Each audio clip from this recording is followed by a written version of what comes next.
12 বেচে 19 আছো? নাই। 5, roll number 5. Sir, present. 6.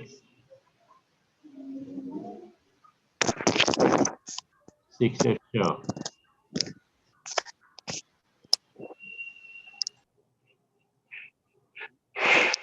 6 নাই, 46. জি স্যার, 46 স্যার। 6 এসছো? Yes, sir, present. প্রেজেন্ট। ওকে, তাহলে রোল নাম্বার 5 প্রেজেন্ট করো দেখি। Sir, start করছি। আমি রেকর্ড দেই। স্ক্রিন শেয়ারের অপশনটা ওপেন করি। Okay, now you can do it. Sir একটু টাইম নিচ্ছে। ঠিক আছে।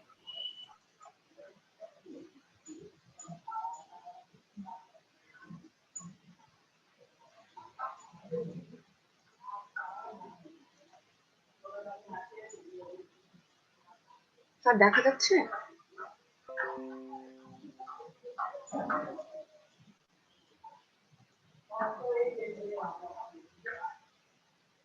Hello,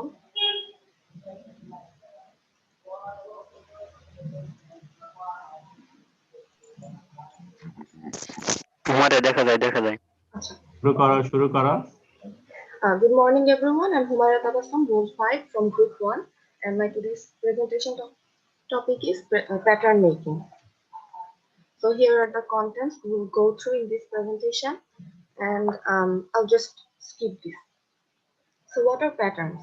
Patterns are replica of the object that is to be casted.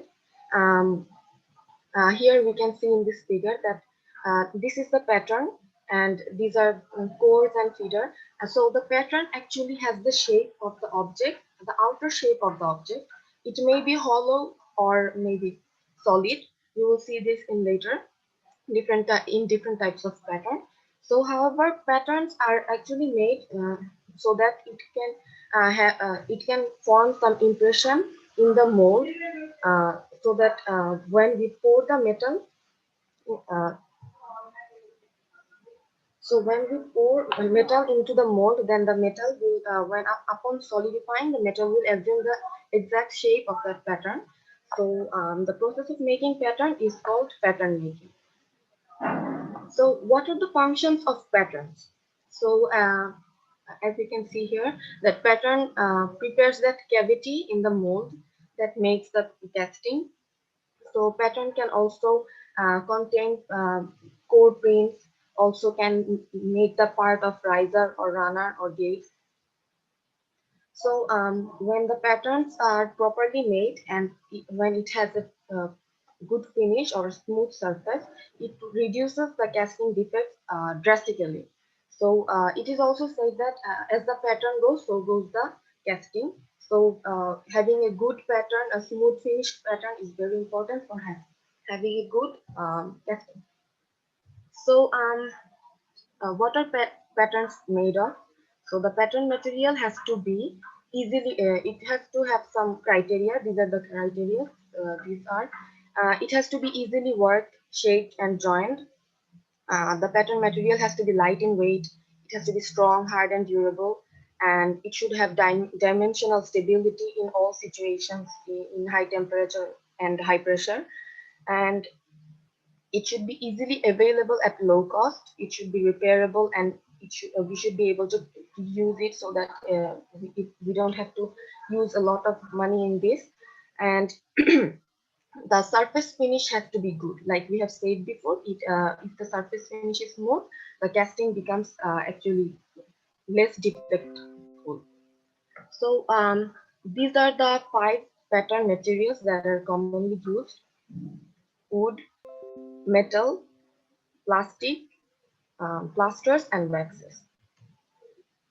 So wooden patterns.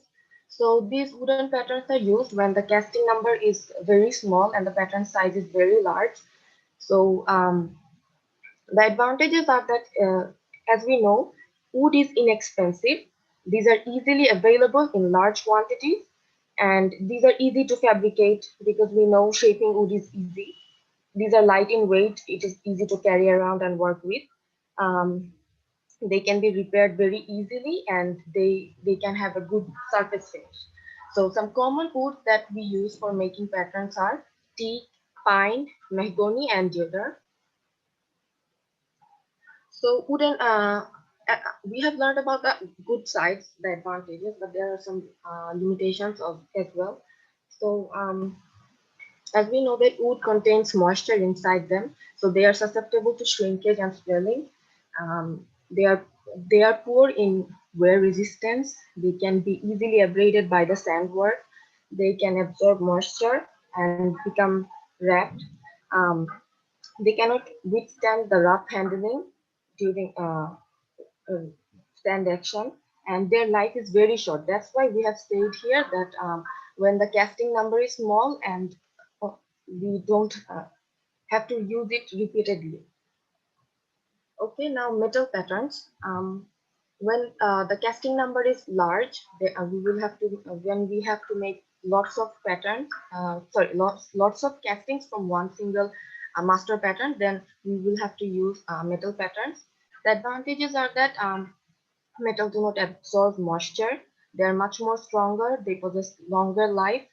They do not wrap, or they retain their shape. Their dimensional stability is very good, and they are greater in wear and abrasion resistant, and they are accurate, and they have smooth surface finish, and they have good machinability.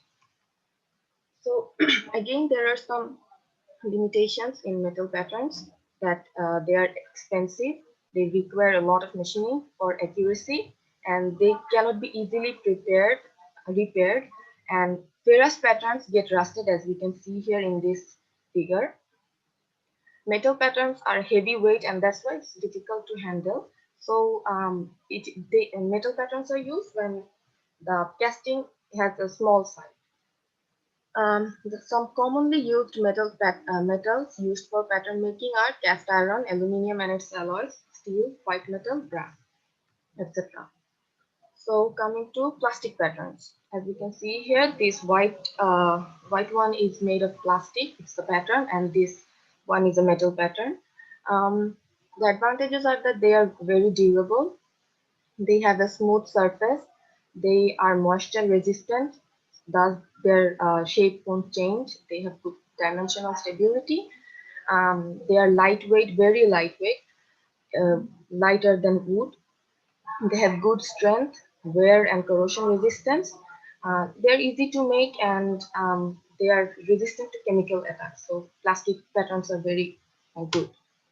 The limitations are that they are also fragile, and upon machine mold, while doing machine molding, the severe shocks, it cannot absorb the shock. Uh, Plaster patterns. So plasters are made of Paris, or plaster of Paris or gypsum cement, and the advantages are that it can be easily worked by using woodworking tools, so we don't have to use other type of tools. And it is used for making intricate shaped casting. As we can see, it is used in making artificial teeth. This one is the pattern. After it is used to make the mold for making tooth. It has high compressive strength. So we have this wax patterns. They are used in investment casting process. The advantages are that they have very good surface finish. They have high accuracy to casting. After being molded, the wax, we don't have to remove them from the mold. We just have to invert the mold and heat it. After that, the wax will melt, and they will come out, or sometimes it can also evaporate. And that's why, since we don't have to actually remove the pattern, the mold won't be damaged. We will learn this later, how the mold is damaged by while removing the pattern. So there are different types of pattern. The following, these are the following factors while classifying the patterns: the shape and size of the casting, number of casting, the method of molding, and the difficulties we will face during molding operation. These are the facts that dictate what type of, or what class pattern is. So the type of patterns are, I have mentioned 9 of them. They can be even more, but due to time restriction, I have to mention only 9 of them in my slide. So the first one is single piece or solid pattern. So as we can see here, it's just a single piece and solid pattern. Usually, this type of patterns are very simple designed. We cannot use single piece patterns for intricate shapes, and these patterns, either we accommodate them either in the cope or in the drag, not in both. So examples, I mean the usage of them is that bodies of regular shaped castings. In case of this, we use a solid piece pattern. So next is split piece pattern. So we use them while making hollow cylinders, taps, and water stop cups. Um, when the pattern design is very intricate, then we cannot use a single piece. We have to use two different parts, and this is what split piece pattern is. As we can see in this figure, there are two different parts, a cope pattern and a drag pattern. So these patterns are fitted together by dowel pins, so that they remain aligned and together. So next is loose piece pattern.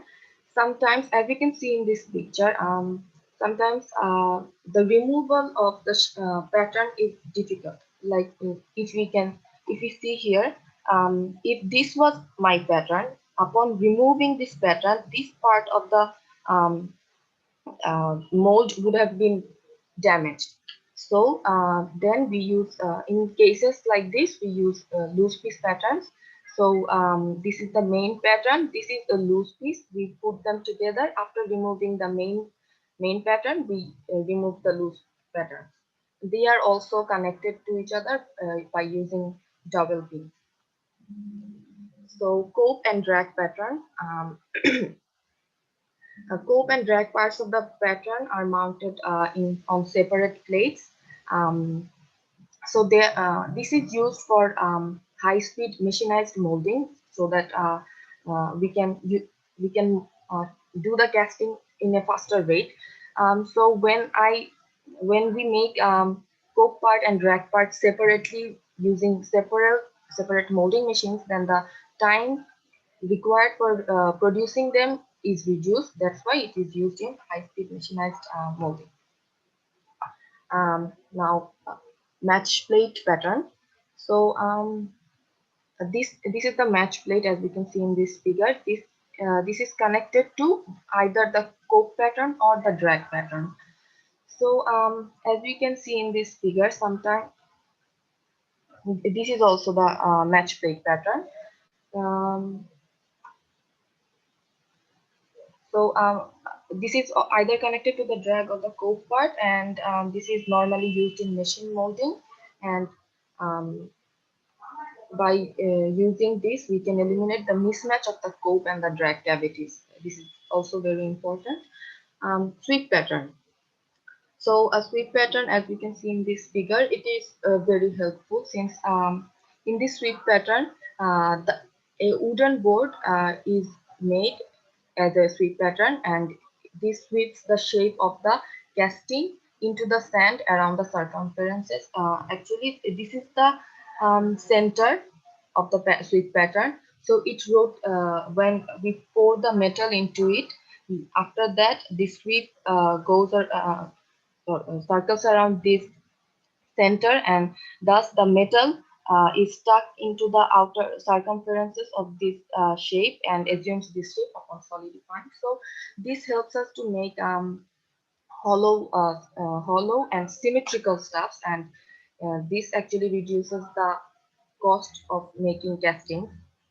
As we can see here, that the sweep pattern is prepared for producing large castings of circular sections and symmetrical shapes. So gated pattern now. Sometimes we have different parts of a pattern and they are connected by using gating patterns. This gating pattern helps us in such a way that we don't have to use runners and gates in the mold. skeleton pattern. As we can see here, this is the skeleton pattern. It is made out of wooden strips, and the skeleton pattern is filled with sand and then it is rammed. It assists the pattern so that it doesn't break, and it is very economical to use skeleton pattern. Follow board pattern, as you can see in this picture, sometimes the pattern, this is the pattern. As we can see, it is very thin, and it might, if we had to ram this pattern, as you can see in this picture, if we had to ram this pattern without using the follow board, then this might break or fail. So we have to use a follow board which is made of wood. This one would be placed underneath this pattern, and upon ramming, this will not break. After ramming the drag part, the follow board is removed and it is inverted. The drag is inverted and the cope is then placed on it, and again the sand will be rammed using the follow board pattern. So the follow board pattern actually supports these thin types of patterns. So all the types of patterns have been explained. Now we will talk about pattern allowances. So we have said that patterns are replicas. So do they have the same dimension as the casting? No, they don't. So the patterns are always larger and a bit different from the actual casting due to some metallurgical and mechanical phenomena. We will explain them one by one now. So the types of pattern allowances are, there are 5 here: shrinkage or contraction allowance, machining or finish allowance, draft or taper allowances, distortion or chamber allowance, shake or wrapping allowance. So what is shrinkage allowance? There are 2 types of shrinkage, liquid shrinkage and solid shrinkage. The picture here, this one is for liquid shrinkage. This happens when the like at first the metal is molten, so upon losing temperature, the liquid will liquid will shrink, the volume will become smaller a little bit, and upon solidifying, the volume will shrink even more. So here this little reduction in the liquid level will form due to this liquid shrinkage, and this problem is solved by using riser. We have learned it in the theoretical courses. But the solid shrinkage is solid shrinkage is dealt with by providing some solid shrinkage allowances. So here we can see the molten metal has solidified almost, and this part is still molten. So upon solidifying, here we will have this shrinkage cavity, and even in the solid state, we know from high temperature to low temperature, solids also change their volume. In high temperature, they have larger volume, and in low temperature, they assume a lower volume. And so, as such, here we can see this little gap is created. So mainly we will use shrinkage allowances to prevent this thing for solid shrinkage. So shrinkage allowances, they depend upon what type, different things such as what type of cast metal or alloys we are using, the pouring temperature of the metal or alloy, casted dimensions, casting design aspects, and molding conditions, such as what type of molding material we are using, is it sand or is it metal molding, and what type of molding methods employed in this thing. So in this figure, as we can see, the outer shape is for pattern. We have to make the pattern larger than the actual casting that we want, and the required size of the casting is this one, and these marked parts will be contracted or shrink. So shrinkage allowance, these are the 2 charts we need to solve the problems regarding how to make or design a pattern. So here we have the different types of metal and amount of shrinkage. These are given in percentage. However, we know that metal contracts in a volumetric way, but the shrinkage allowances or these things are actually given in linear measures. So here is the contraction rule. It is millimeter by millimeter. So it's also a linear measure. We have different, there are the different materials we use them for. So I will solve a math right now. So to understand this solid shrinkage allowance better, we have this math, for example. So 10,000 pieces of gray cast iron casting of dimension 80 millimeter are to be made in a copper mold. So the main casting will be gray cast iron. 10,000 pieces, 80 millimeter is the dimension in copper mold. So working patterns are to be cast using aluminium alloy. So the working pattern is made of aluminium alloy from steel master pattern. So we will use a double shrinkage allowance method to determine the shrinkage allowance.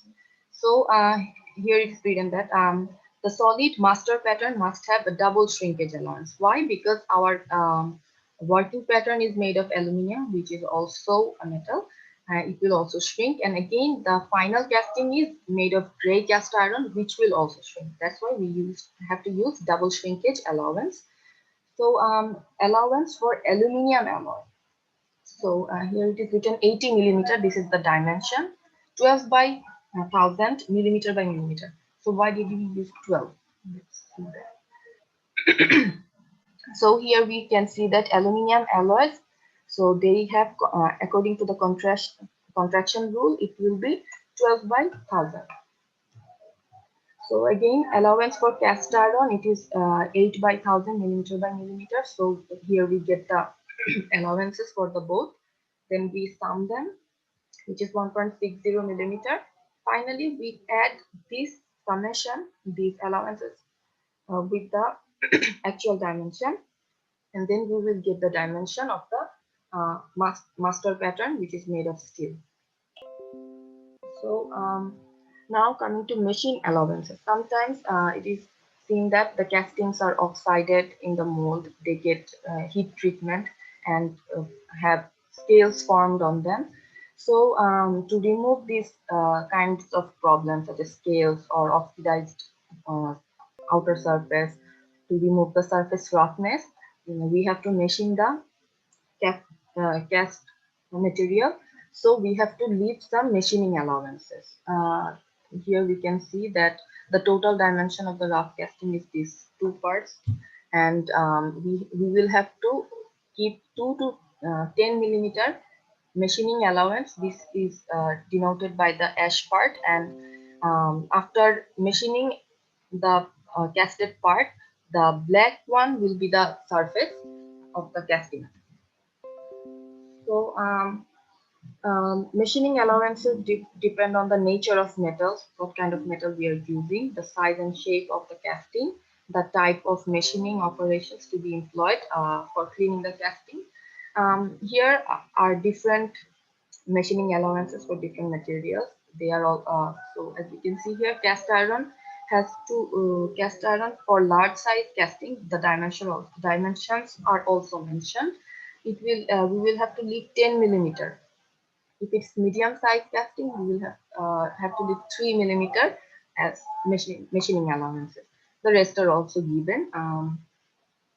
Next is draft or taper allowances. So why do we need this?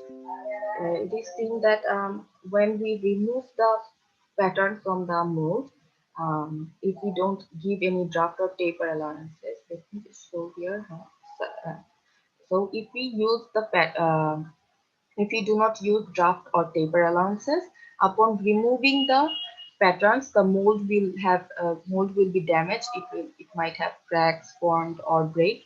So if we use taper allowances, then these kinds of problems can be averted. So this depends upon the size and shape of the pattern, molding methods, and molding material. So draft allowances are imparted on internal as well as external surfaces. And of course, it is more on internal surfaces. So let's see in this figure. Here we have three types of pattern: wood, metal, and plastic. Metal and plastic is the same source of draft allowances. So here is the height of the surface we can see that up to 20 millimeter, 21 to 50. So the size keeps increasing, and here are the draft allowances for external surface and internal surface. As we can see, as the size increases, as the height is increased, the draft allowances keeps decreasing. These draft allowances are given as degree in angle. So let me just show you. Here we can see it is tapered. Here some angle is formed. So the smaller the piece, the higher the draft or taper allowance. Now, distortion or chambered allowance. When the casting is of different kind of shapes, such as U, V, T, or L, then the shrinkage is not uniform, and the arms are actually very long and flangy. So that's why their shrinkage is also different. So while upon solidifying, they wrap. So as we can see in this picture, so if the required shape of the casting is it looks like this, these are different actually. So if the required shape of the casting looks like this, upon casting the distorted shape will look like this. It is concave upwards. So we have to make a chambered pattern with the allowances, distortion allowance. We have to make it concave downwards, so that upon solidifying and shrinkage, it assumes this shape. This will be straightened and it will assume this kind of shape. And same goes for this one. And here we can see this is a U-shaped section of a casting. Upon solid distortion, it will become this. They go outwards, these arms.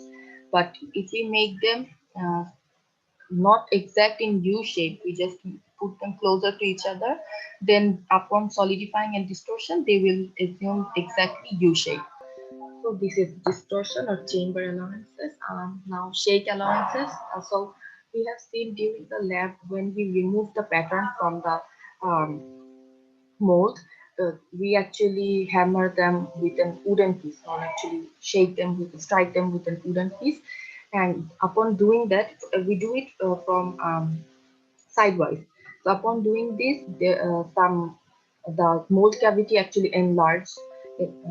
It becomes bigger in size, and thus ultimately the casting will be larger. So we have to give a negative allowances provided for these shake allowances, so that our final casting dimension doesn't become larger than what we require. So the magnitude of shake allowances can be reduced by increasing the taper. If we use uh, a tapered pattern, then we don't have to tapered pattern like this. We don't have to keep much for shake allowance. So color coding used for patterns. Color codes are used so that we can understand which part of the uh, pattern is used in which part and what material they are made of. Um, so here are some color codes given. So there is no standard for color code that we follow, but there are few commonly used color codes, and I have given some of them. So no color indicates that it is the parting phase of the split pattern. Red or orange means that the workpiece should be left as it is. We don't have to machine it. Yellow means indicates the surface needs to be machining. Black indicates that surface needs core and shows position in the sand core, and it goes on. So here is a picture of a pattern. It is color coded. So here is pattern layout. Pattern layout means how do we design the pattern. So first of all, we have to draw the casting design, what the shape is. Then we have to make the different isometric views. We have to give it dimensions. While giving dimension, we have to give all the different sorts of allowances: shrinkage allowance, draft or taper allowances, machining allowances, and the rest of them. Some important designing considerations are that we have to think that our shape cannot be like here. We can see that this is a poor design, because upon solidifying, the the casting last piece will look something like this. So why not we draw this one at first? So these are some design consideration. So how do we construct a pattern? So first of all, we make the pattern layout, we design the pattern, what material we want to use, we specify the pattern dimension, giving the different kinds of allowances. Then we decide how the material we will have to use and different parts of the pattern. Then we have to shape the pattern by using different kinds of tools, and then at last the pattern will be made. So here, to understand pattern construction in a better way and how to design patterns using different kinds of allowances, I have given an example, so mathematical example. So a foundry received an initial order of 10,000 pieces of gray iron casting. So 10,000 pieces of gray iron casting. With the possibility of repeat order, it was decided to produce a master pattern made of aluminium. So the master pattern here is made of aluminium, from which steel working patterns. So the working patterns are made of steel, were to be casted and machined. Now we will have to give the allowances and make the master pattern. So the master pattern is made of the master pattern is made of aluminium. So this is what the casting looks like. It's a hollow cylinder. The length is 30 millimeter and the outer diameter is 200 millimeter. We don't actually need these to solve the problems, the densities and the composite strengths. So however, this is the solution. So while designing the pattern, we will again have to use double shrinkage, and we can understand that since this is a hollow cylinder, we will have to use core in it, but since it is not in my topic, I will only design the pattern here.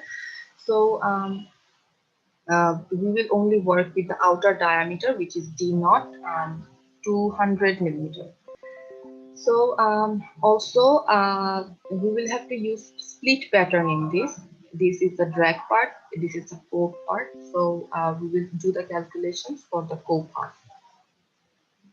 So the dimension of the length, which is 300 millimeter. So according to contraction allowances for gray iron, it is 8 by 1000, and for steel it is 16 by 1000. We can find them in that chart we left before. So according to the contraction allowances, these are the summation of the this is the double allowances here, and it is 7.2 millimeter. So for machine allowances, again double allowances will have to be counted. For gray iron it is 4 millimeter, and for steel it is 6 millimeter. So just let me share you.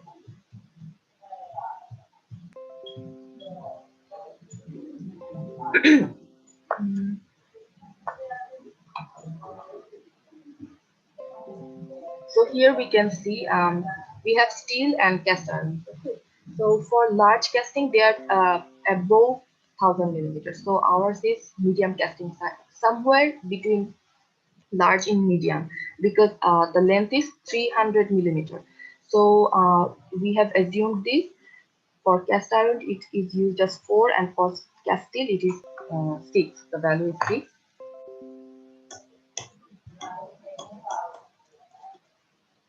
Okay. So okay, so the total length will be the summation of these two types of allowances, and it is the final length is 317.2 millimeters. The dimension of the radius, it will also have these contraction allowances for gray iron and steel, again 8 by 1000 and 16 by 1000. Machining allowances for gray iron and steel. Since this is since we are doing this for, okay, one thing is that we have said that we are doing this for the core half of the pattern, so it is actually 100, not 200 millimeter, it is 100 millimeter. And doing the machining allowances, since it is 100, it is actually medium sized casting. So these are the values, we have already seen them in the chart, 3 millimeter and 4.3 millimeters. So finally, the total radius of the pattern will be 100 plus the summations, and it is 109.7 millimeters. So what we also have to use taper allowances here. Our casting is made of. Let me see, it is made of.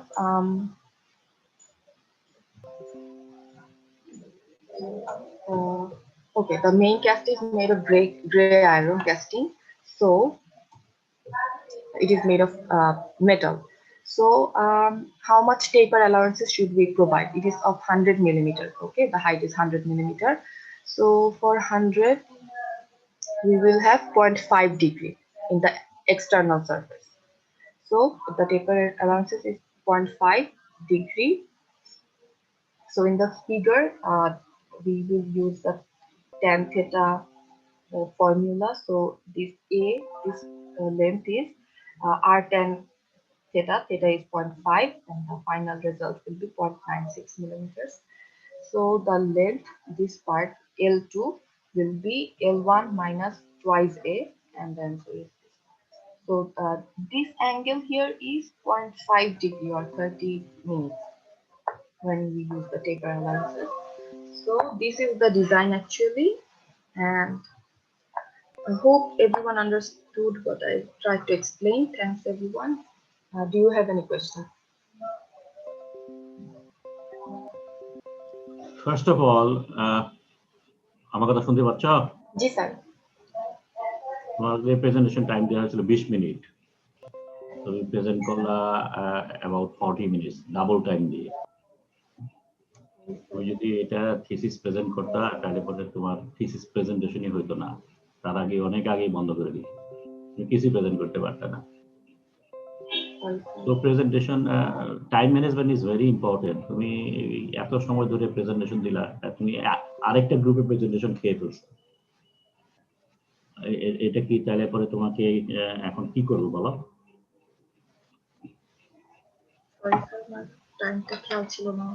খেয়াল থাকবে না কেন? It is a presentation, এটা তোমাকে তো আমরা practice করো কিনা জানি না, কিন্তু তোমাকে তো বুঝতে হবে time is very important. Rule number 6 আচ্ছা, রুল নাম্বার 6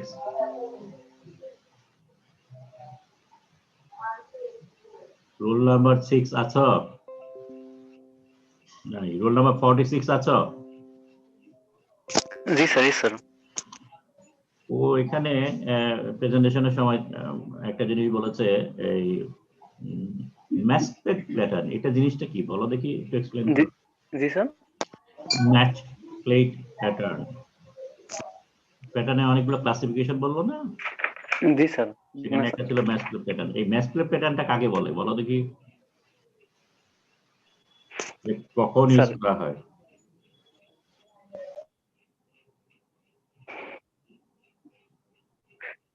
স্যার এই ম্যাচ প্লেট প্যাটার্নটা হচ্ছে মেশিন মোল্ডিং এ সবচেয়ে বেশি ইউজ করা হয়, মানে ব্যবহৃত করা হয়। আর দুটি ম্যাচ প্লেট প্যাটার্ন একে হচ্ছে দৃঢ়ভাবে আবদ্ধ রেখে মাধ্যমে ম্যাচ প্লেট প্যাটার্নটা হচ্ছে তৈরি করা হয়। দুইটা হচ্ছে স্প্লিট প্যাটার্নের কে দৃঢ়ভাবে আবদ্ধ করে এটা তৈরি করা হয়। এই যে এই কুপ এন্ড ড্র্যাগ প্যাটার্নের সাথে ম্যাচ প্লেট প্যাটার্নের তফাৎ কি? Sir cope and drag pattern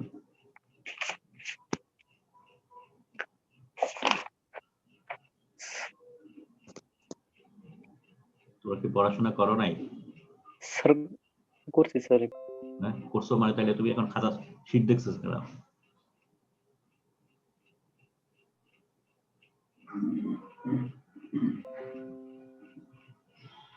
sir কিন্তু হয়তো মুখস্থ করা হয়নি স্যার, আমরা হচ্ছে মানে শীটে উঠা নিয়েছিলাম, মানে হচ্ছে টুকে নিয়ে প্রেজেন্টেশন করার জন্য মানে ছোট ছোট করে উঠা নিয়ে আসছে যে এটা থেকে কি ব্যাখ্যা করবো আর কি। রোল নাম্বার 5 স্যার বলো দেখি দুইটার মধ্যে তফাৎ বলো। স্যার কোপ এন্ড ড্র্যাগ তো হচ্ছে ডিফারেন্ট পার্ট গুলা, আর ম্যাচ প্লেটটা হচ্ছে এদের মাঝে একটা প্লেটের মতো থাকবে একটা প্যাটার্ন, যেটা হচ্ছে তার কোপ এন্ড ড্র্যাগ দুটাকে হচ্ছে ওদের অ্যালাইনমেন্টটা ঠিক রাখবে, মানে ডিফারেন্ট লোকেটরস ইউজ করা হয় যেন ওরা হচ্ছে মিসম্যাচ না হয়ে যায়। মানে প্যাটার্ন দুটা তো হচ্ছে মানে যখন আমরা কোপ এন্ড ড্র্যাগ এর ভিতর দুইটা প্যাটার্ন রাখবো, কোপ পার্ট আর ড্র্যাগ পার্টটা, সামটাইমস আমাদের এটা মিসম্যাচ হয়ে যেতে পারে, এর জন্য হচ্ছে ম্যাচ প্যাটার্নটা রাখা হয়, আচ্ছা ঠিক আছে। যেটা পরে রিমুভ করে ফেলতে হবে। ওকে, পরে গ্রুপ আসো।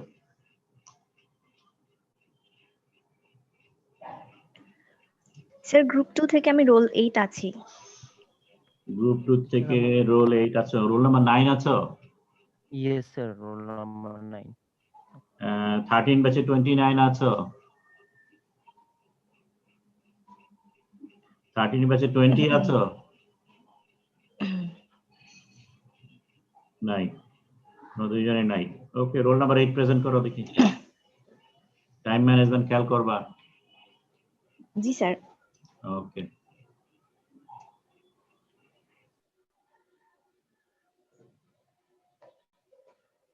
স্যার স্ক্রিন শেয়ার কি দেখা যাচ্ছে?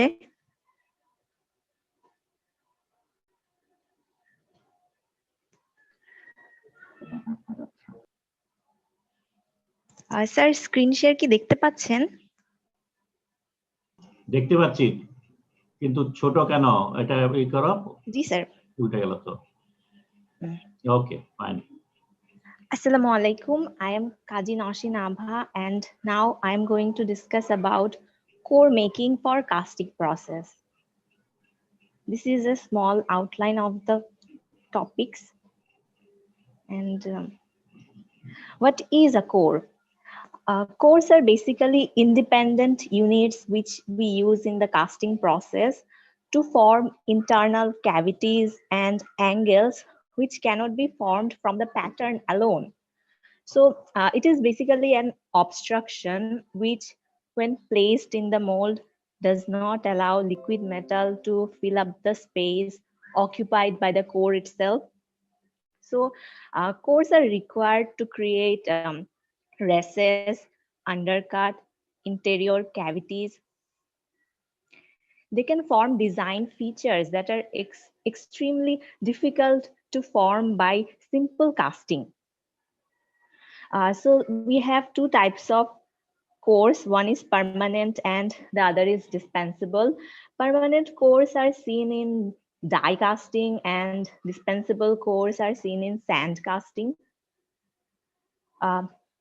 Again, depending on the state or condition of the core, cores are divided as green sand core and dry sand core.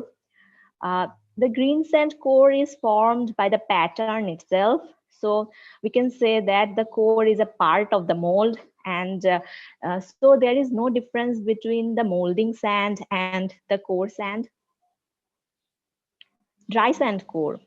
Unlike the green sand core, dry sand cores are not part of the pattern. They are made separately, and so the molding sand and the core sand are different from each other. In case of a dry sand core, a pre-made core is set at accurate positions inside the mold cavity, and then the mold is closed and casting process is carried out. Here we can see that this is a green sand mold. It is a part of the pattern itself, and these are dry sand cores, and the two ends of the cores are embedded in the molding sand. Materials for making a core. The basic three materials for making a sand core is sand, binders, and additives. For sand, we can use coarse sand, oil sand, resin sand, and also carbon dioxide, sodium silicate sands. For binders, we have both organic and inorganic binders, and we also add some more additives. Sand binders, because the coring sands do not have sufficient binding property, we have to add separately some binders, and these binders provide strength to the core so that the core does not break down while transportation or during while it is being placed inside the mold cavity. Organic binders contain oils like petroleum oil, vegetable oil, molasses, etc. And inorganic binders contain clay, bentonite, aluminium oxide, etc. In our foundry lab, we have used molasses mixed with water for giving binding property during our experiments. And here we can see that the binder pulls the sand grains together and compacts them. Core additives. Additives provide special properties to the core. We add additives like silica powder to improve surface finish, zircon powder to provide refractoriness, aluminum oxide, iron oxide improve hot strength, where kaolin improves the stability of the core. Requirements for a core. Here, requirement means the qualities that a core must possess. There are 8 such qualities. The first one is strength. We know that when a liquid metal is poured inside the mold cavity, it imparts turbulent force on the core. So the core must be strong enough to endure this turbulence force, and it must also be erosion resistant. The next quality is hardness. The core must be sufficiently hard so that it can be baked. The next is permeability. The core must be permeable enough so that it allows the easy escape of gases. Next point is refractoriness. Because the casting processes are carried out at very high temperatures, the cores must be able to withstand this high temperature. Dimensional stability. The core must retain its original size and shape during the casting process so that we get a quality casting. Minimum gas forming. We know that gases are reasonable for various defects in the castings. So we can say that the minimum, the gas formation, the minimum will be the defects in the cast piece. Surface finish. The cores must have a smooth surface so that the quality of the cast piece is good. The next point is collapsibility. Collapsibility is important in case of dispensable cores because after solidification is completed, we have to remove the core from the inside of the cast piece. Functions of a core. Basically a core performs the functions as it forms hollowness, improves mold surface, provides external undercut, strengthens the molds, forms deep recesses, etc. In this example, the small square box is the mold cavity and this is the core. So after solidification, the core is removed and it will form an internal cavity inside the cast piece. Here, these 2 pieces of core have helped to form an undercut in the cast piece. In this case, the applied core has formed a deep recess in the casting. These 2 pieces of core will strengthen the mold and provide good surface finish to the cast piece. And in the last example, we can see that there is no binding sand, molding sand. Instead, several pieces of cores have been employed to form the mold cavity. And we can see that a very complex shaped cavity has been formed. Positions of a core. So a core can be positioned at different positions inside a mold cavity. The first one is a horizontal core, which is the most common type, and it can withstand turbulence. This is a horizontal position and this is a vertical position. In both the cases, we can see that the 2 ends of the core are embedded in the molding sand. And this is a balanced core. In this example, we can see that only one part of the core is inside the molding sand and the other is inside the mold cavity. It helps to form blank holes or recesses in the cast piece. This is the example of a hanging core. We can see that the core is being suspended inside the mold and it has no bottom support. the core keeps hanging with the help of hanging wires or with the help of core uh, with the help of hanging wires. The next topic is drop core. Drop cores are placed either above the parting line or below the parting line, and it has several other names such as wing core, tail core, or a chair core. Core box. Core boxes are patterns or devices for making cores. Here we can see that they can have different shapes and will give the core its desired shape. First, the coring sand is placed inside the core box, and then it is rammed to give desired shape and hardness to the core. Core boxes range from simple wooden structures to precision metal assemblies. Core print. Core prints are extra projections on the patterns, and these projections form some recess in the mold, and on this recess the cores rest. So the cores balance inside these core prints, or we can say the core prints form some kind of seats on which the cores rest. The core prints must have sufficient size and shape so that they can balance the core. They must also have adequate apertures because after solidification is completed, the core sands are removed through these apertures.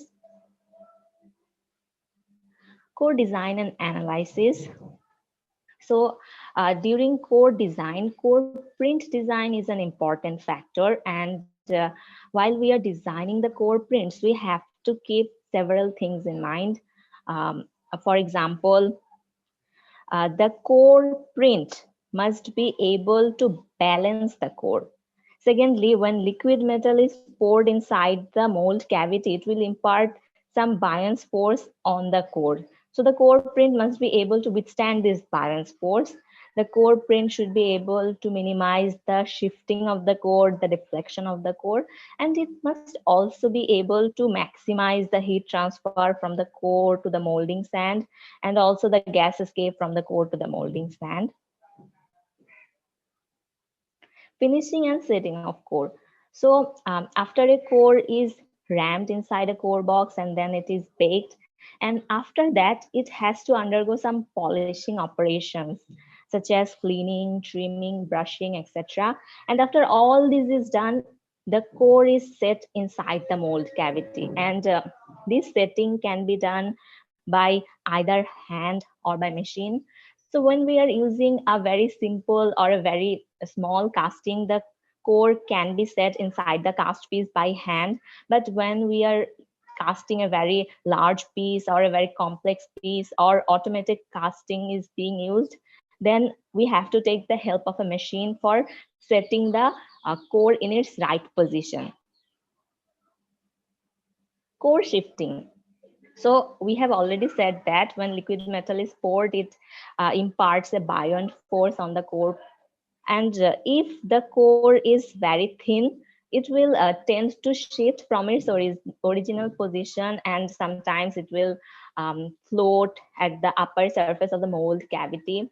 What we can do to prevent this problem is we can increase the weight of the core. So if the core is heavy, it will not shift. And for increasing its weight, what we can do is we can embed steel rods, steel wires, or thin pipes inside the core. And this process is called reinforcement of core.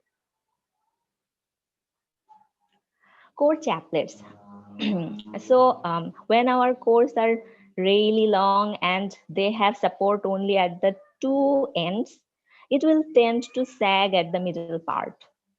So what we can do to prevent this defect is we can use core chaplets. Core chaplets basically support the core so that it does not sag. And these chaplets are made of the same material as the cast piece so that they become an integral part of the casting. They do not have to be removed after solidification is done. There are various types of core chaplets, perforated chaplets, sheet metal chaplets, cast chaplets, etc. We shall use them according to our need. Disadvantages of using a core. So the main disadvantage is the additional cost, because the making of core consumes various resources. Another problem is that the addition of defects like core blow. We know that cores, as binders are added to the core sand, they produce various gases, and the gases thus formed leave the core and form a gas porosity called core blow. It is called core blow because a large volume is released at a time. A large volume is released. So the gas, again, when the gases leave the core, they leave behind a trail, a bifilm trail, which again gives rise to different defects. This is all. Thank you.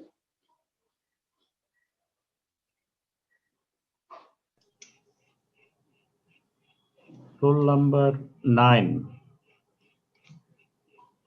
Yes, sir. এই কোরের জন্য যে sand use করা হয়, সেই core sand এবং মোল্ডের জন্য যে স্যান্ড ইউজ করা হয়, এই দুইটা স্যান্ডের মধ্যে কোনো তফাৎ আছে নাকি?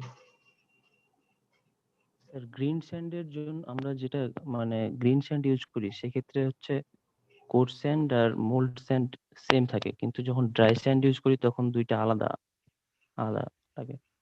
গ্রিন স্যান্ডের মধ্যে আমরা ড্রাই স্যান্ডের কোর ইউজ করতে পারি না। স্যার গ্রিন স্যান্ডের মধ্যে ড্রাই স্যান্ডের ইউজ করলে জি স্যার করা যায়। গ্রিন স্যান্ডের মধ্যে গ্রিন স্যান্ডেরই কোর ইউজ করতে হবে, সেটা বলো কেন? আমি স্যার বলছিলাম যে গ্রিন স্যান্ডের একটা বড় ভার্সাটিলিটি হলো যে এটা আমরা যে কোনো শেপের কাস্টিং করতে পারি। কেন কাস্টিং যদি অনেক বড় শেপের হয়, সেখানে তুমি গ্রিন স্যান্ডের কোর ইউজ করতে পারবা? তোমরা স্ট্রেংথের কথা বললা, না sir dry sand core use করা লাগে। Sufficient strength? স্যার বুঝি নাই, সরি। আমি বলতেছি তুমি গ্রিন স্যান্ডের মধ্যে গ্রিন স্যান্ডের কোর যদি ইউজ করো, একটা বড় মোল্ড যদি হয়, তখন গ্রিন স্যান্ডের কোর ইউজ করতে পারবা? না স্যার, কারণ ড্রাই স্যান্ড কোরটা অনেক হার্ড হয়। স্ট্রেন বেশি থাকতে হবে না? জি স্যার। তাহলে স্ট্রেন বেশি হলে পরে ড্রাই স্যান্ড বেটার হবে না তখন?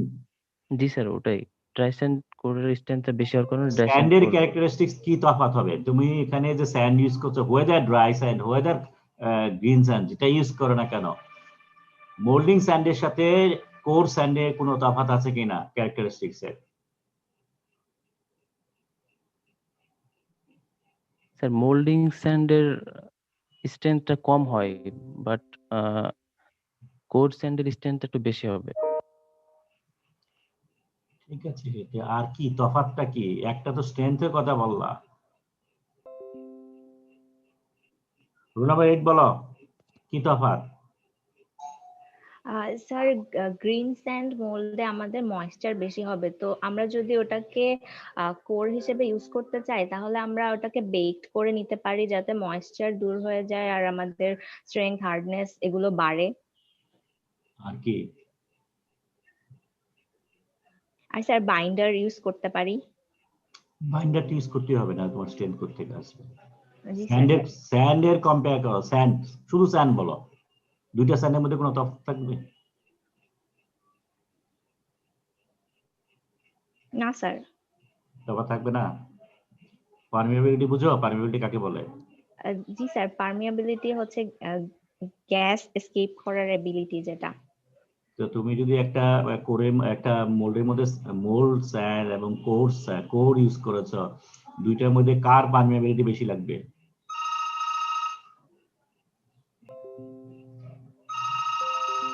স্যার কোরে বেশি লাগবে। এক সেকেন্ড।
পারমিয়াবিলিটি যদি কোর স্যান্ডে বেশি লাগে তাহলে তোমার কোর স্যান্ডের কি অবস্থা হবে? স্যান্ড কেমন হতে হবে? স্যার কোর স্যান্ডে না, মোল্ডিং স্যান্ডে বেশি পারমিয়াবিলিটি হতে হবে। কোর স্যান্ডে হচ্ছে তো আমরা ভেন্টিং করে থাকি যাতে করে হচ্ছে আমাদের গ্যাসটা ইজি রিমুভাল হয়। কোরের মধ্যে ভেন্টিং কিভাবে করবা? স্যার কোরটাকে হচ্ছে মোল্ড ক্যাভিটিতে বসিয়ে তারপরে হচ্ছে মোল্ডটাকে ক্লোজ করে দেওয়ার পরে হচ্ছে চিকন পিন দিয়ে বা হচ্ছে লম্বা চিকন রড দিয়ে হচ্ছে উপর থেকে কোথায় ছিদ্র করে দেওয়া হয়। এটা কোনটা করো, মোল্ডে করো নাকি কোরে করো? স্যার এটা হচ্ছে কোরে করি। মাথার মধ্যে একটা বাড়ি মারবো একদম। স্যার মানে হচ্ছে মোল্ড হয়েই তো ওটা কোর পর্যন্ত যাবে। কে বলছে? কোর তো তুমি আলাদা করে বানিয়েছো, মোল্ড আলাদা করে বানিয়েছো। মোল্ড বানানোর পরে তারপরে শুধু মোল্ডের ভিতরে কোরটা বসিয়ে দাও, আর কিছু করো কোরের মধ্যে? নাথিং। কোনটার থেকে বেশি গ্যাস বেরোনোর সম্ভাবনা বেশি, মোল্ড না কোর? স্যার কোর থেকে। কেন? কারণ স্যার বাইন্ডিং এজেন্ট গুলো অনেক বেশি গ্যাস ফর্ম করে। হ্যাঁ, আর বিকজ এটা পুরাটা লিকুইড মেটালের মধ্যে ডুবানো থাকে। জি স্যার। মোল্ডের শুধু একটা সারফেস মেটালের সাথে লাগানো থাকে, লিকুইড মেটালের সাথে, যার ফলে শুধু ওই সারফেস থেকে গ্যাস তৈরি হয় আর বাকি মোল্ড ইনট্যাক্ট থাকে। কিন্তু কোর পুরাটাই লিকুইড মেটালের মধ্যে ডুবানো থাকে, যার ফলে পুরো কোর থেকে গ্যাস বের হয়। সেই huge quantity of gas, core গুলোর কথা তুমি একটু আগেই বললা, তাহলে গ্যাসগুলো সব বের করে দিতে হবে না? সেই গ্যাসগুলো বের করে দিতে গেলে পারমিয়াবিলিটি বেশি লাগবে না কম লাগবে? বেশি লাগবে স্যার। পারমিয়াবিলিটি বেশি হলে কি ধরনের বালি ইউজ করতে হয়? Sir green sand. বুঝলাম, গ্রিন স্যান্ড। ড্রাই স্যান্ড হতে পারে না? পারমিয়াবিলিটির কথা বলছি। পারমিয়াবিলিটির সাথে গ্রিন স্যান্ড ড্রাই স্যান্ডের সম্পর্ক কি? পারমিয়াবিলিটির সাথে সম্পর্ক হলো কি স্যান্ডের সাইজ কেমন, শেপ কেমন, তার উপরে। বালুর দানাগুলো চিকন হবে না মোটা হবে? স্যার মোটা হবে, কোর্স হবে। এইগুলো বলতে পারো না কেন? বালির শেপ কেমন হবে, স্যান্ডের শেপ কেমন হবে? সার্কুলার হবে, স্ফেরিক্যাল হবে নাকি এই অ্যাঙ্গুলার হবে? স্যার স্ফেরিক্যাল হবে। স্ফেরিক্যাল হবে বিকজ ভিতরে পোর বেশি হবে। জি স্যার। এগুলো বলতে পারছো না কেন?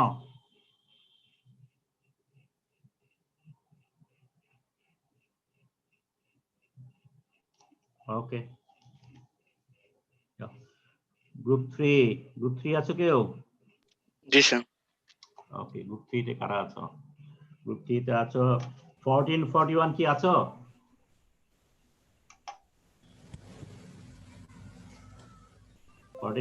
নেই। Roll number 10। জি স্যার আছি। 11 আছো? Yes sir. 15 আছো? 15 স্যার 15 আমাদের গ্রুপে নাই। 45, রোল নাম্বার 45 আছো? জি স্যার আছি। ওকে, রোল নাম্বার 10 প্রেজেন্ট করো দেখি। জি স্যার। স্যার দেখা যাচ্ছে? হ্যাঁ দেখা যাচ্ছে। ওকে, আসসালামু আলাইকুম, I'm Maruf Ahmed, roll 10. My presentation topic is sand bonding. My presentation partner is roll 11, Swagata Sarkar Turji. ওকে, একটু 1 মিনিট তোমাকে এই করি। প্রেজেন্টেশনের মধ্যে দুইজনের নাম কেন 10 এবং 11? Why not 45? স্যার হচ্ছে আমরা কন্ট্যাক্ট করেছিলাম বাট হচ্ছে বাকিদের কাছ থেকে রেসপন্স পাইনি। 45 থেকে রেসপন্স পাওনি? জি স্যার। ওকে, বলো। Though our topic is sand bonding, it is divided into two parts: clay water bonding in the green sand system, and the second part is the chemical bonding in resin bonded sand system. First, I will discuss about the clay water bonding in green sand system. As we all know, a typical green sand molding system has 4 parts: sand, clay, water, and additives. Here, sand is the main component. Clay and water or hydrated clay is added to form bond among the sand particles. Additives is sometimes added to achieve special properties. Let's discuss first about the ingredients of the sand mixture to understand the sand bonding properly. The first ingredient is the sand. Sand is the granular material formed by disintegration of rocks by natural means or by crushing it artificially. As we know, when a rock is crushed, several sizes of particles are formed, but all of them are not sand. Only particles that falls between the 4.75 to 75 micrometer are called sand. Sand is mainly made up of rock-forming minerals like quartz and feldspar. As the rock-forming minerals like quartz and feldspar are electrically neutral, sand particles are electrically neutral. Clay. The second ingredient is the clay. As we all know, almost all clays are made up of two fundamental sheets joined together by different bonds.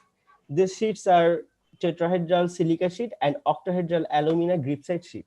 First, we will discuss about the silica sheet. The silica sheet is made up of tetrahedral unit cell where the silicon ion is present at the center and the oxygen ions are present at the corners of the tetrahedron. The calculating the charge per unit cell, we can see here that the oxygen atoms present at the base of the tetrahedron is shared by two unit cells. So the negative -2 charge of each basal oxygen here is divided into two unit cells, and charge contribution of per oxygen at the base is -1.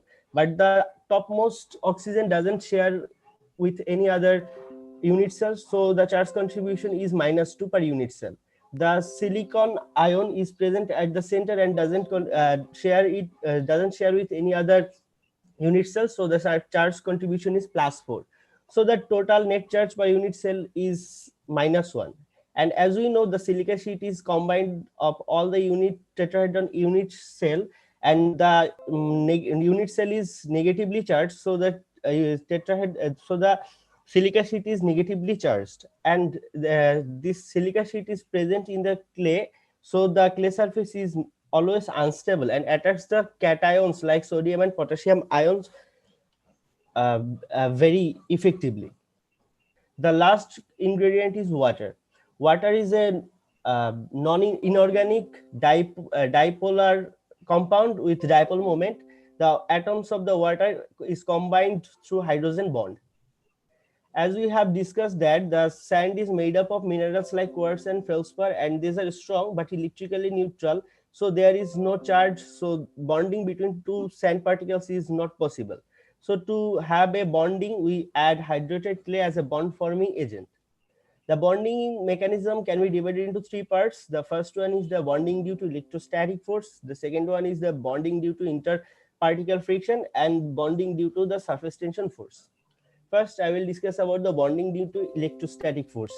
As we all know, to have a electrostatic force between two particles, a dipole is needed, which will create a dipole moment and a bond will form. Here, the clay and water forms the dipole and generates a necessary dipole moment for the bonding. As we discussed earlier, that the clay surface is unstable, and because of this instability, when water is added to the clay surface absorbs the OH minus part of the water in its outer surface. So the surface of the clay becomes negatively charged, and the positive part of the water, that is the H plus part, is surrounded by the clay negatively charged clay particles. So a double diffusion layer is formed here. This structure is called a micelle, and the whole structure acts like a single solid particle. Similarly, a sand particle or a quartz particle also forms a micelle, which is called a sand micelle. So what we have done here is we added clay and water into the neutral particles and made almost all the particles charged. So here a bonding can be formed. So when sand and clay micelles are formed, then OH minus of one particle attracts the H plus of the other particle, and vice versa. The H plus of other one particle is attracted by OH minus of the other particle. So a sand-sand bond, sorry.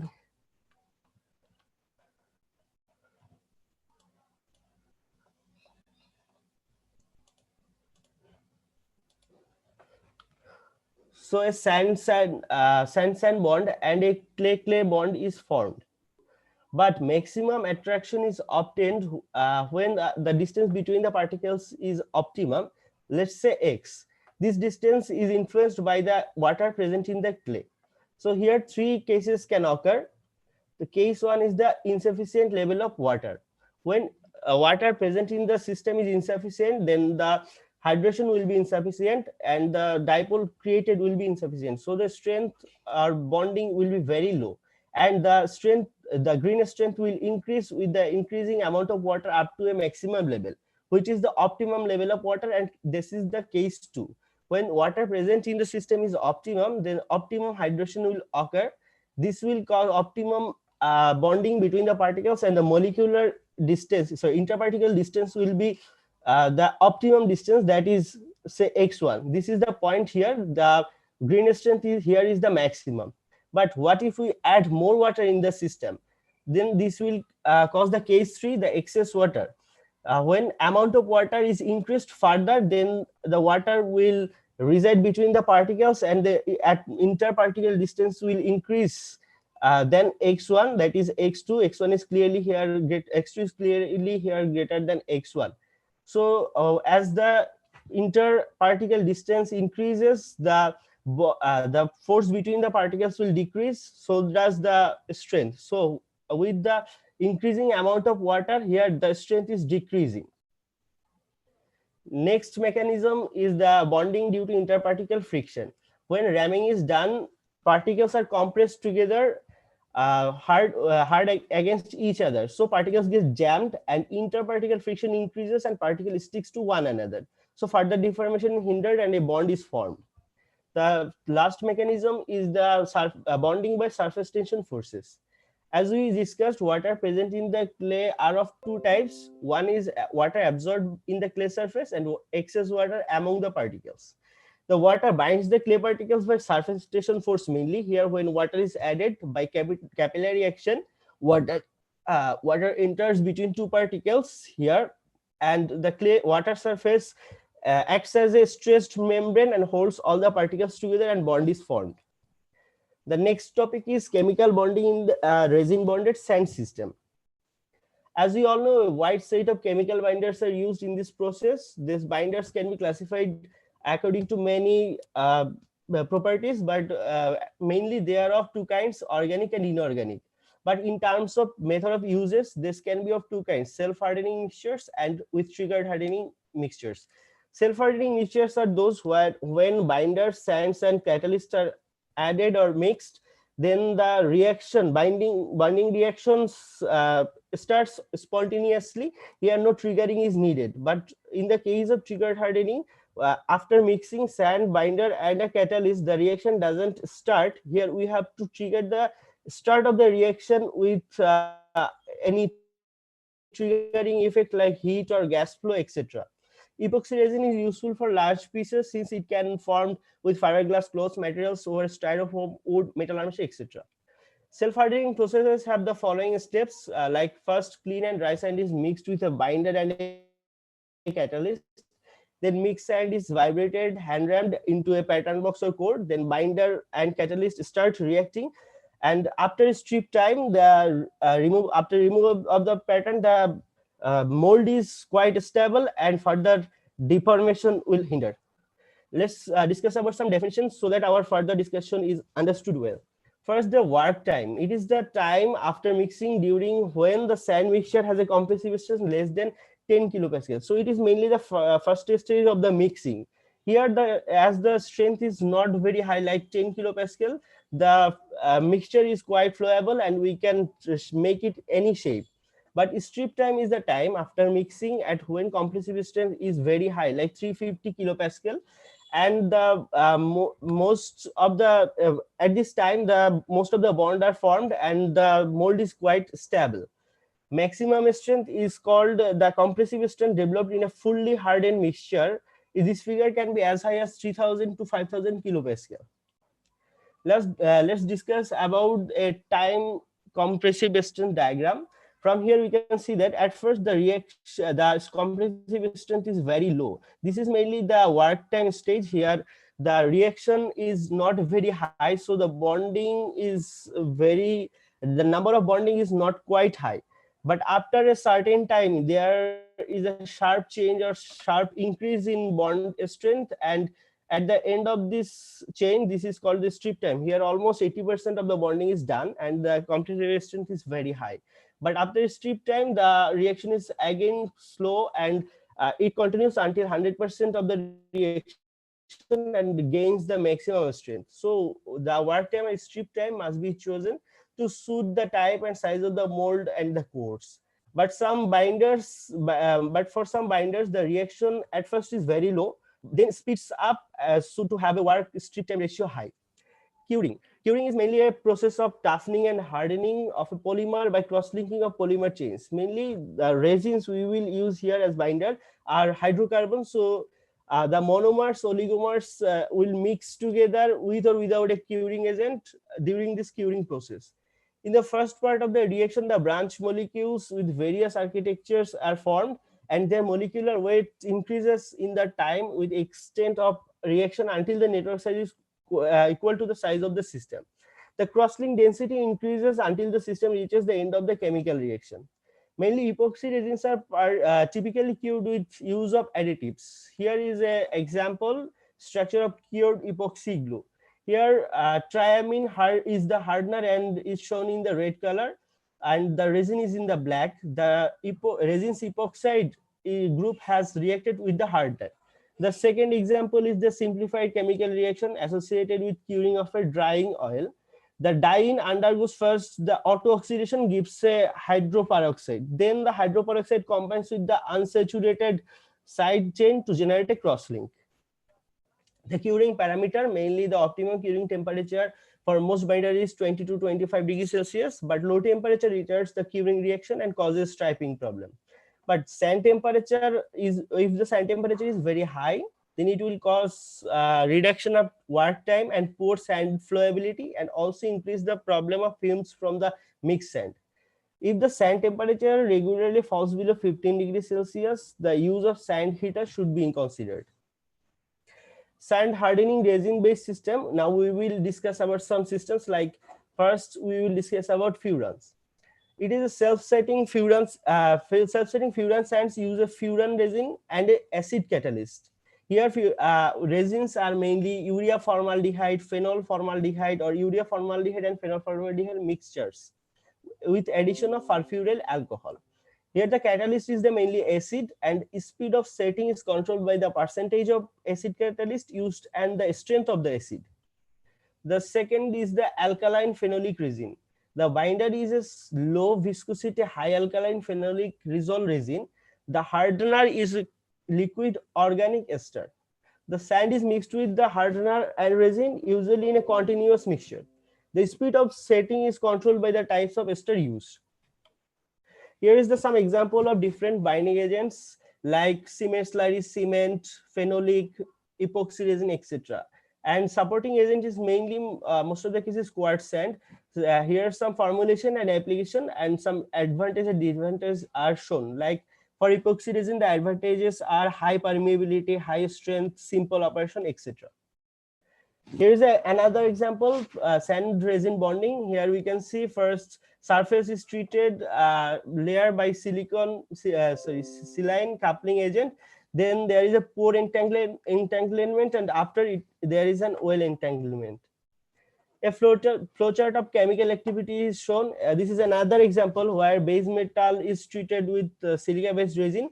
Here first hydrolysis is occurred, and then condensation, and then the formation of a hydrogen bond. And after heating and emitting out the water from the system, we can have a covalent bond formation. So the process is mainly for that previous example is the binder and the silica particles were mixed together and milled properly with mechanical straddle or in hand.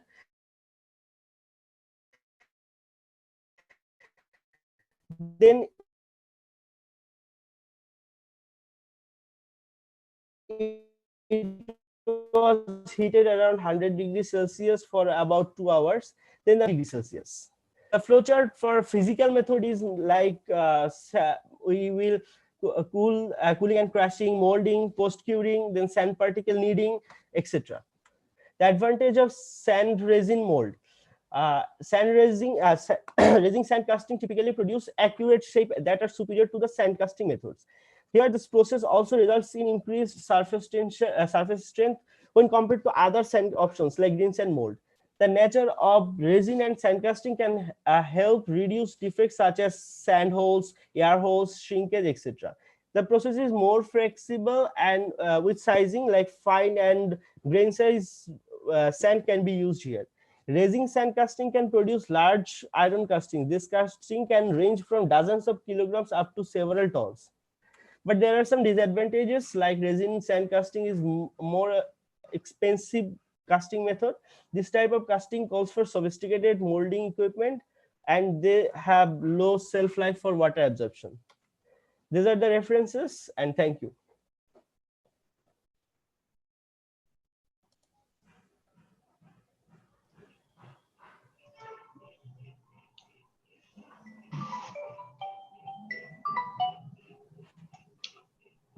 তুমি শেষ পর্যায়ে দুটা জিনিসের মধ্যে কোনো explanation দিলা না। তোমার রেজিন যেটা আছে একটা হলো ক্যাটালিস্ট সহ আরেকটা ক্যাটালিস্ট ছাড়া, তাই তো? জি স্যার।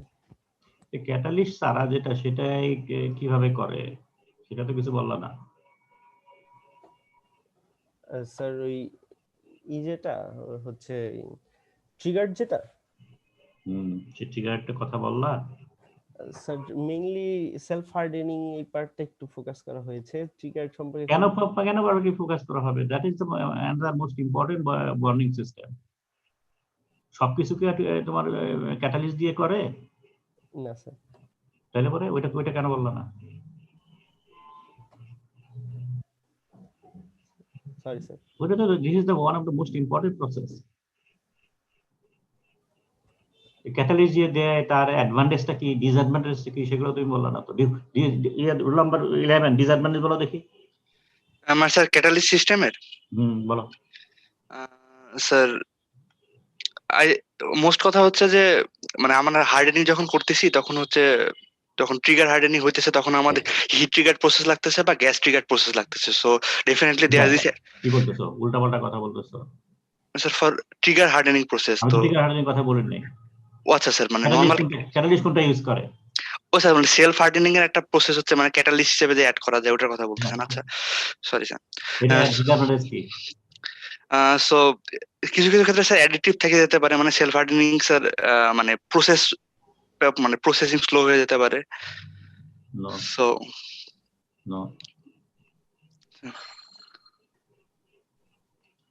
তোমার তো ওখানে যে গ্রাফটা যে যখন সে এক্সপ্লেইন করছিল সে প্রথমে দুইটা টাইমের কথা বললো। একটা হলো কি স্ট্রিপিং টাইম পরে আসতেছে, তার আগে কি ওয়ার্কিং টাইম নাকি?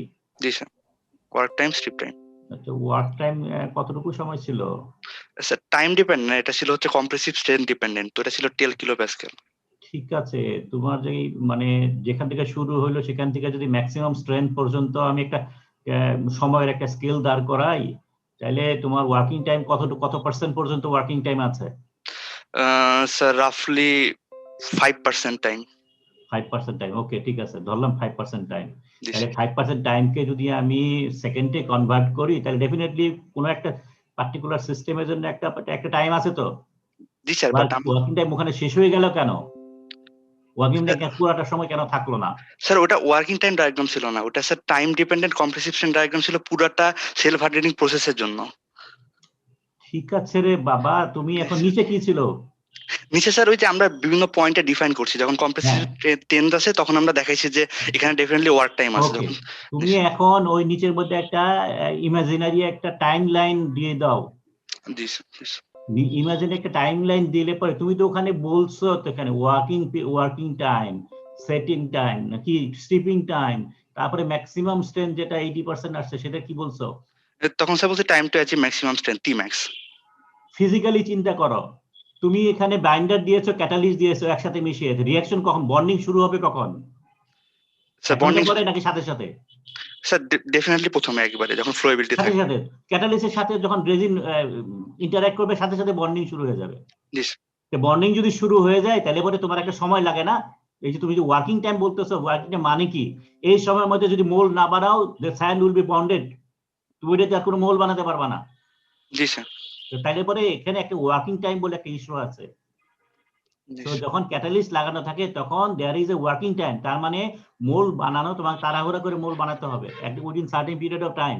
এর মধ্যে যদি তুমি মোল বানানো কমপ্লিট না করো, then sand will be wasted.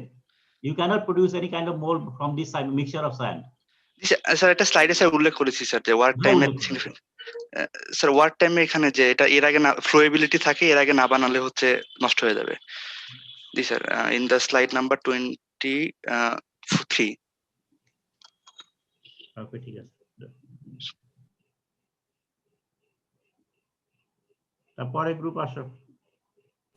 Hello, আসসালামু আলাইকুম স্যার। স্যার আমি স্যার আগের গ্রুপের স্যার, আমার সাথে তুর্যর আসলে কন্টাক্ট হয়েছিল, কিন্তু স্যার স্লাইড বানানোর সময় আসলে ওরা দুইটা টপিকই কভার করে ফেলেছিল, এই জন্য আমি আর মানে ঠিক আছে, ঠিক আছে, এটা এখন আর বলে লাভ নেই। ঠিক আছে, গ্রুপ 4 1548 আছো কি? 15 ব্যাচে 48 নেই। Yes, sir. 15 ব্যাচে 48 আছো? জি স্যার। ওকে। 12 আছো? Roll number 12? জি স্যার। স্যার আছি। Yes, sir, আছি। 44? Yes, sir. 44, ওকে। রোল নাম্বার 44 প্রেজেন্ট করো দেখি। Okay, sir.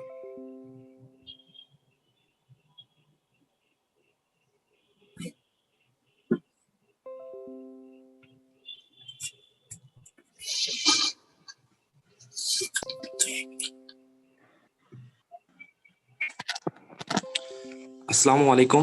I am Joanal Abidin. I am role 44 of batch 16. I am presenting the topic sodium silicate process. পুরা করো। Okay, sir. I am presenting the topic sodium silicate process. We will discuss in this topic, in this presentation, classification of special molding and casting method. Here is the two systems, sand system and non-sand system. We will present also the theory and step-by-step view of sodium silicate process, advantages and disadvantages of the process, and process parameters and their effect. তোমার এখানে অনেক comment আসছে, এটা কি বন্ধ করো ওটা? Okay, so sorry, sir.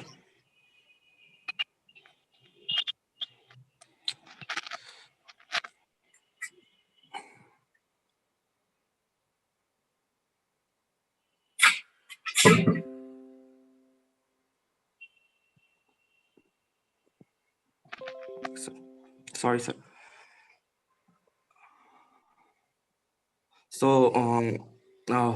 So, what are the special molding and casting method? Special molding system were developed to tackle the limitation of usual molding and casting system, but because of high initial cost, special casting method are not commonly employed. Special molding and casting method are applied where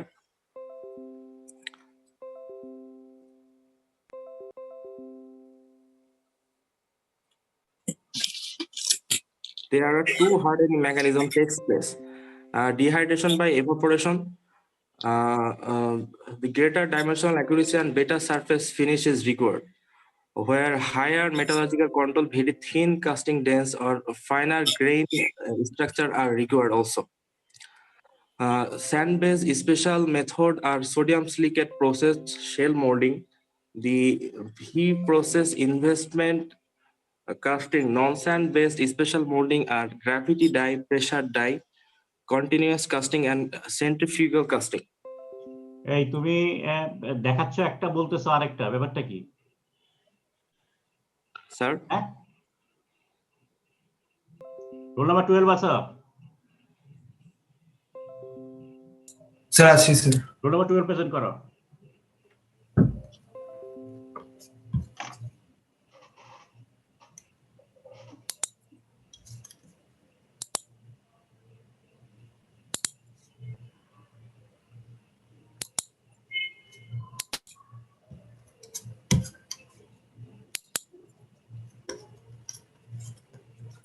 sir দেখা যাচ্ছে কি? হ্যাঁ, বলো।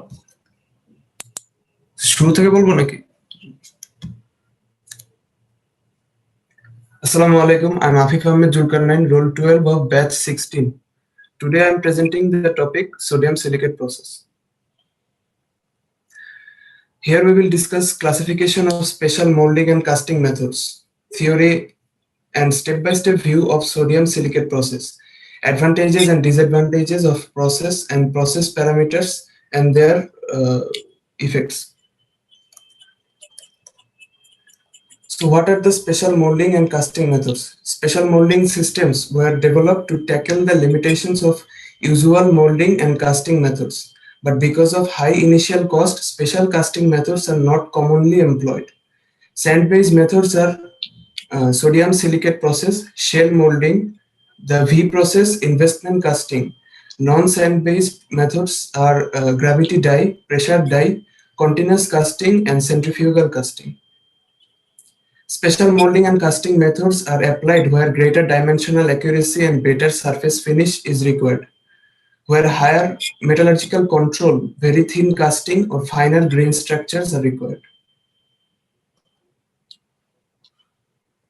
Sodium silicate process is widely used as a special casting method, also known as carbon dioxide molding process. This is a rapid hardening process. Here sodium silicate is used as a binder in the presence of carbon dioxide gas. Sodium silicate is a good wetting agent. When surface of sand grain is covered with sodium silicate, particles of impurities such as dust and grease will be dislodged from surface and be floated. Sodium silicate is a metastable compound and can easily be decomposed. Decomposed new product functions as bond between sand grains. This makes sodium silicate one of the best industrial adhesive. Here is the molecular structure. Sodium silicate is a glassy, odorless substance that produces no volatile compound in the hardening step, unlike organic binders.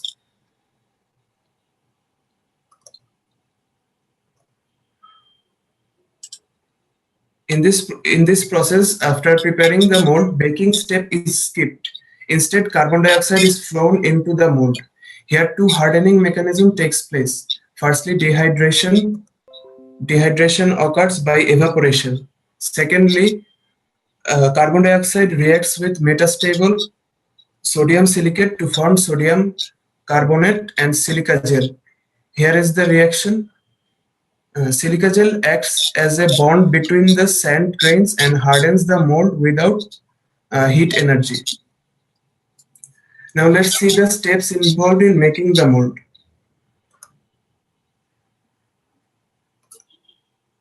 3 to 6% of sodium silicate is added to the sand mix. Percentage of sodium silicate depends on the total sand weight. The mixture is required to be uniform for proper bonding.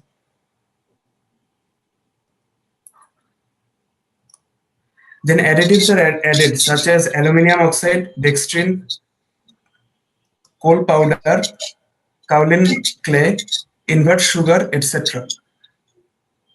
Kaolin clay is used for mold stability. Aluminum oxide is used for hot strength of bonded sand.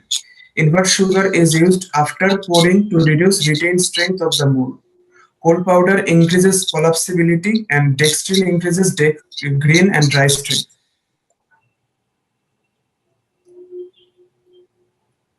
The pattern is then placed on a flat surface with the drag box enclosing it. The drag box is then filled with sand mixture and ramped manually to the top surface. Then sprue and riser are placed and cope box is sand filled and ramped properly. Vent holes are made in the assembled cope and drag using pins. Then the mold can be gassed by various methods.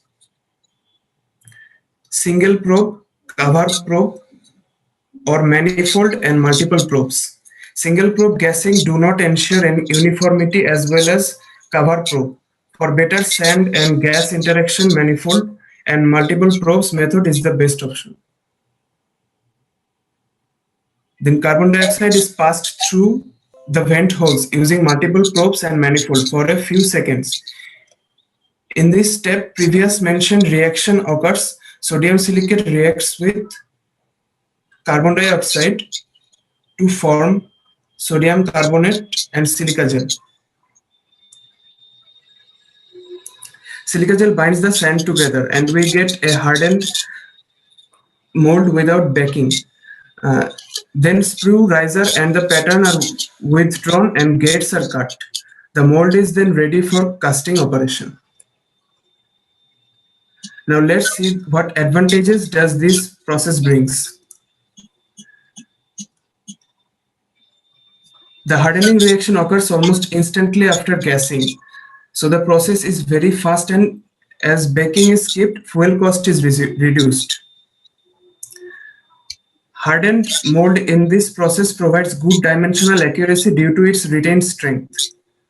Permeability and flowability of the carbon dioxide mold is greater than green sand and dry sand molds. Due to mold hardness, distortion of the mold while pouring liquid metal has less possibility. Silica gel provides greater strength and hardness of the mold than other systems. Greater retained strength of the mold creates opportunity of casting dense metals and alloys. Surface finish in this process is excellent. This is because erosion of mold surface is minimum due to hardness. This mold can be used for both ferrous and non-ferrous metals and alloys. As mentioned before, sodium silicate is one of the best industrial adhesives, so greater hardness and strength is acquired. Production rate is very fast in this process as mold making time is shortened. This process has the potential to be fully automated. Now let's look at the drawbacks. High strength and hardness of mold make it poorly collapsible. So the recovery rate of the sand after casting operation is around only 50%. Mechanical and water reclamation techniques can increase the recovery rate to only 70%. But these are costly processes. So carbon dioxide mold system is less economical than green sand mold. Sand mixture can become sticky very quickly while mixing. A proper mixing time is needed to make the mold. Some additives used in this process can cause the mold strength to deteriorate at high humidity. Like sand mixing time, gassing time is also needed to be maintained at a proper level. Undergassing of the mold causes inferior mold strength, and overgassing causes the formation of sodium bicarbonate instead of sodium carbonate. Sodium bicarbonate reduces mold strength. Silica binder has tendency to air harden, so the sand loses moldability if exposed to air for excess time. For quality casting and efficiency of the process, we need to know the process variables and their optimized levels. The process parameters are sodium silicate percentage, quantity of carbon dioxide gas, sand mixing time, percentage of coal dust. These parameters affect mold strength, hardness, collapsibility, and overall efficiency. Let's see the relation between gassing time and bonding strength of the sand. Here we can see a graph relating gas pressure per minute and compressive strength of the mold for different mesh sizes. For a limited gassing time, we get maximum compressive strength of the mold in the highlighted region. Overgassing after the limited window, the strength begins to deteriorate. This is caused by the formation of sodium bicarbonate instead of sodium carbonate in the hardening step. Now let's see the influences of different parameters on compressive strength of the mold. Compressive strength increases sharply with increasing percentage of sodium silicate. Level of usage is 3 to 6% of total sand weight.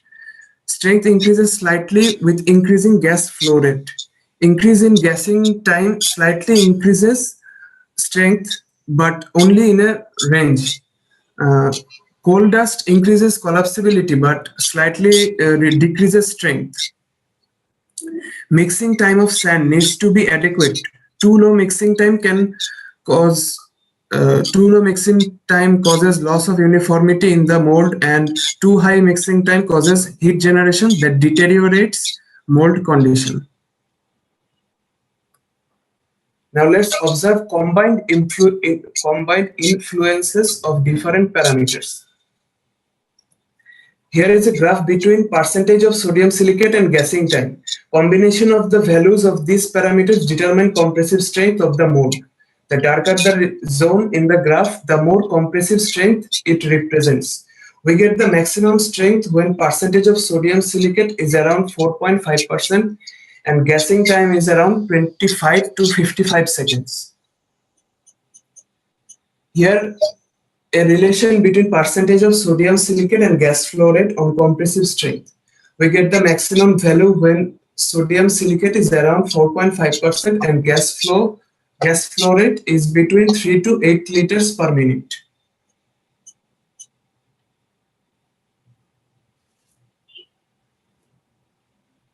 Now a combination of percentage of sodium silicate and percentage of coal dust, we get maximum value of strength when percentage of sodium silicate is around 4.5% and coal dust is less than 1.2%.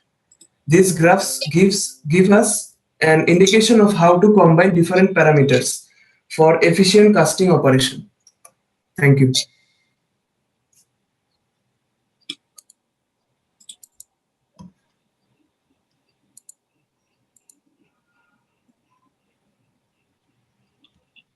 Okay, share বন্ধ করো।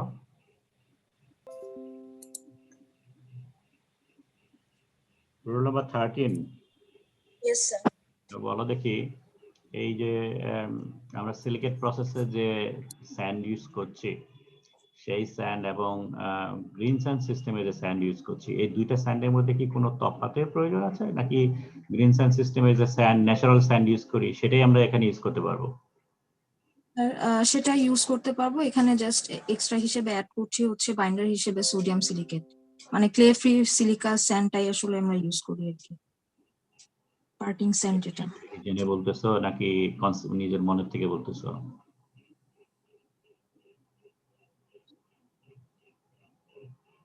You cannot use green sand in sodium silicate process. Parting sand it has to be dry sand. All clay must be removed by washing. So sand jeta hobe shei less clay. So green sand system e je natural sand jeta use kori সেটা এখানে use করা যাবে না, এখানে dry sand use করতে হবে। ঠিক আছে, কারণ বর্নিং সিস্টেম এখানে হলো sodium silicate plus carbon monoxide বা কার্বন ডাই অক্সাইড। ঠিক আছে?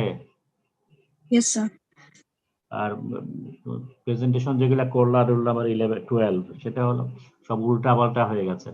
তুমি বন্ডিং নিয়ে অনেক কথা বলছো, পরে আমি প্রথম দিকে এটা হতাশ হয়ে গিয়েছিলাম, কিন্তু এই যে কথাগুলো, এই যে ছবিগুলো যেগুলো দেখালা, সেগুলো তো তোমার বন্ডিং যখন বলছো তখন এটা বলা উচিত ছিল। জি স্যার। বন্ডিংটা এখানে একটা বড় একটা ইস্যু এবং এখানে অনেক ভেরিয়েবল আছে। আলটিমেটলি তুমি সেটা করেছো, ভালো কথা। ঠিক আছে, okay, thank you. Thank you sir. Okay, CR আছো নাকি এখানে? জি স্যার। ওকে, আগামী শনিবার এবং রবিবার আমি একটু ঢাকার বাইরে যাচ্ছি, তো শনি রবিবার কোনো ক্লাস হবে না। Sure sir.